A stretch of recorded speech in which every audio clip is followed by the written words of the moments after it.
The reason why Doordarshan decided to change the name of its DTH platform, which was earlier called DD Direct Plus, to DD's Free Dish, is that our audiences primarily belong to the lower half of society. That means they are not so affluent as compared to other subscribers of DTH platforms like Tata Sky or Dish TV or Airtel. What we realize that our audiences are primarily urban, is the semi-urban and rural audiences. And even in the urban areas, they belong to the lower segment society who would prefer to see a free-to-air service rather than a paid subscription.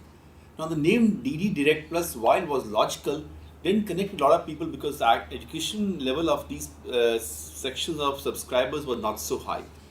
In this case, by naming it Free Dish, we have now emphasized the fact that it's a free-to-air service for life, and Dish is universally connoted as a DTH service.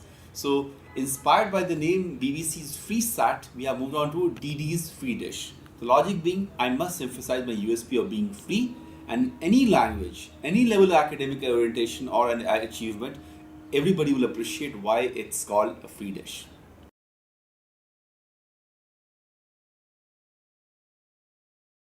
Yes, substantial. Now, there are two things which are happening in the expansion phase. Hitherto, my set-top boxes were not required to be encrypted or activated through a cache system because their signals were not encrypted. This meant I could never know the number of my set-top box in the market.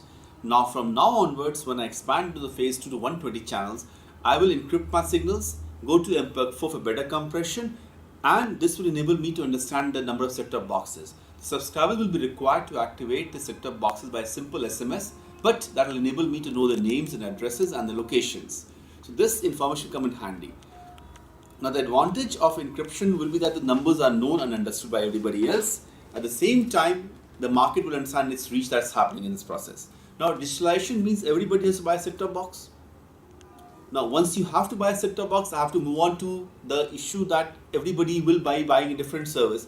Then I should be the first choice of the lower half of the society where people do not want to pay too much in amount for that part.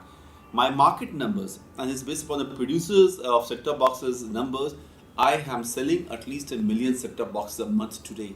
Much higher number than the past, and my numbers at this point, active numbers, appear to be 20 million plus, the biggest DTH operator in the country. 1 million plus a month is a subscription addition which nobody else is doing it.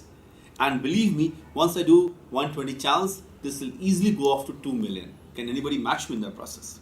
And I remain free to air. There will never be a paid channel concept in our system.